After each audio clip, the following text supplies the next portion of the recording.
I've run into you numerous times, and it's always such a thrill for me, and it always feels so surreal. So I say all of that to say I was starstruck of you, but who was somebody that you were starstruck by throughout the course of your illustrious career? Well, lots of people. I have to sort of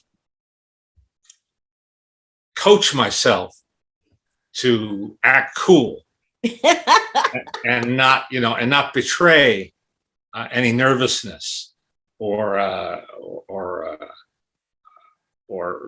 awestruck feeling. I think I hide it fairly well. But I must admit, the last time I had that feeling was in Santa Barbara 2 years ago when I interviewed Brad Pitt on stage for an evening's tribute to him. This is a series we do every year at the Santa Barbara Film Festival called the Modern Master Award. And I didn't have much of an inkling of what he would be like. Only at the very end of that award season, when he gave several speeches at the Golden Globes and elsewhere, did I discover that he had a great sense of humor, including about himself. He had a good sense of who he was and where he fits in the landscape of Hollywood, and we had a great time together. But I was a little nervous because I didn't feel I had a clear grip on that ahead of time. Listen, but he was a doll. Of course he was. He's from Missouri like me, and we roll like that. Yes, exactly. He's a well-bred Midwestern boy. And I'm a well-bred Midwestern girl. So yep. we have that in common, even though we have never met.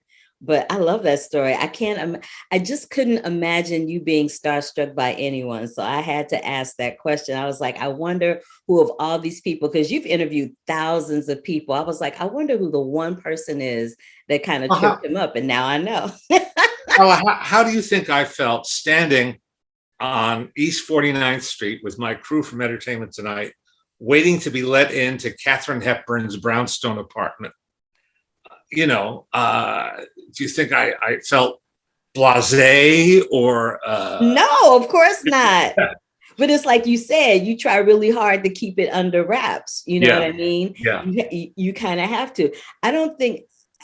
Yeah, you have to keep that under control, because people, especially those types of people, they get that energy, they feel that energy, and some of them are flattered by it, and some of them it makes them really nervous to the point where they shut down. Yeah. So, that's a really good point that you make about that, because people you never know which side of the coin you're going to get. So you have to make sure that you can control the situation and not have the situation control you or what's going on. So that's a really good point. Speaking of which, I know that you way, way, way before Black Lives Matter was in the news and happening, you learned a lot about the African American experience in Hollywood through Lena Horne and Sidney Poitier. Could you elaborate on that just a little bit?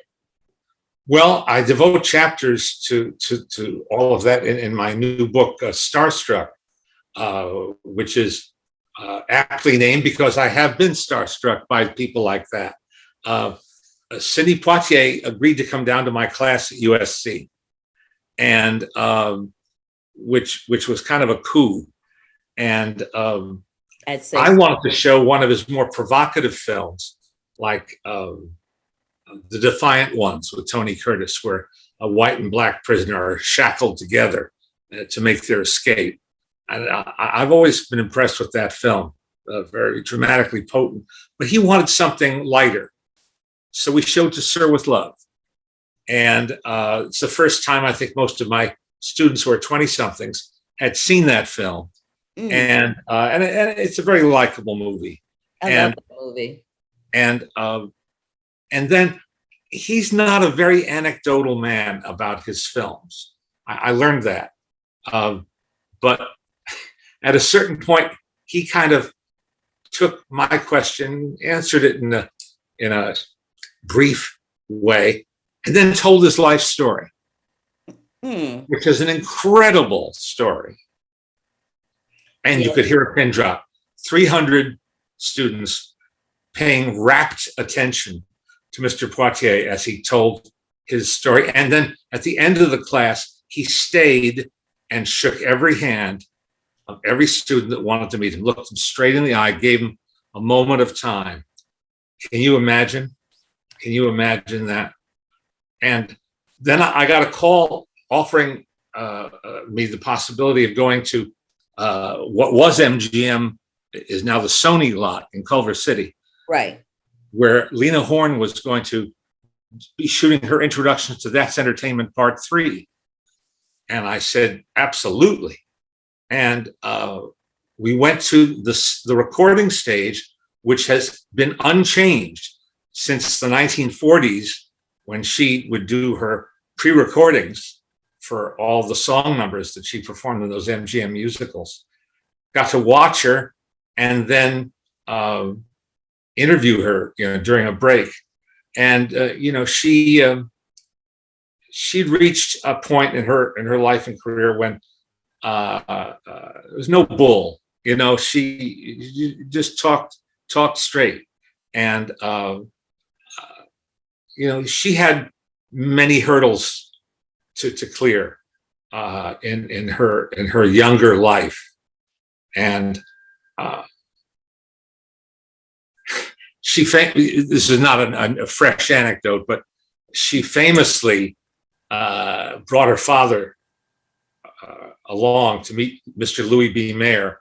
And he said to Mr. Mayer, I don't want my daughter playing housemaids. She could afford to have her own housemaid. I don't want her playing that on screen. And she never did. And she was taken under the wing of Hattie McDaniel, who offered to give her some sound and sage advice based on her experiences. I love that you shared that story, because it may not be a fresh anecdote for people in the industry that are familiar with these names and their stories, but it will be a fresh anecdote for people who don't know that story, that didn't know that there was a camaraderie amongst Black women in Hollywood at that time, because there's oftentimes the ideology that it was a crab in a barrel type of mentality amongst us, that there was only, room for one at the top. So that's really nice to hear that they had a camaraderie and a kinship and a friendship. That was really cool. I want to close it out by saying this to you while I have the opportunity. I remember a few years back, there was an article that came out in Variety that featured underrepresented film critics, and I was one of them. And I said some things that were not popular within the film critic community about middle-aged white men being film critics. It was not popular. People were mad at me. People are still mad at me for saying that. And all I really said was, there's room for everybody to have a voice. If films that show up, films in theaters, if the people showing up to watch the films in theaters are comprised mostly of African-American, Latino, and Asian people, then that should be reflected in the voice of film criticism. That's all I said. And people had a nervous breakdown and was mad about it. But that day that article dropped in Variety, not Variety, the Los Angeles Times, the day that it dropped, I was at the AMC in Century City. There were 3 screenings back to back. Nobody talked to me that day except for 2 people, you and Ben Mankiewicz. And both of you applauded me for what I said. And you guys were like, it needed to be said. And you said it very eloquent. I'm getting choked up. I'm sorry. Don't apologize. You guys said that I said it very eloquently, and that you guys were proud of me. And I'm so happy that I have an opportunity to tell you thank you. That meant the world to me, because nobody else talked to me that day, but you and Ben Mankiewicz did. So thank you. Well, I'm glad I did. I know you don't remember this, but I remember it because it was really important to me. And it made an indelible mark on me and how I proceeded moving forward. So I'm happy that I have an opportunity to say thank you. And I'm happy that you gave me a little bit of your time this morning to talk about your book, Starstruck. I can't wait for people to get a hold of it and read it. Well, thank you so much, Carla. And that endorsement from you means a lot to me.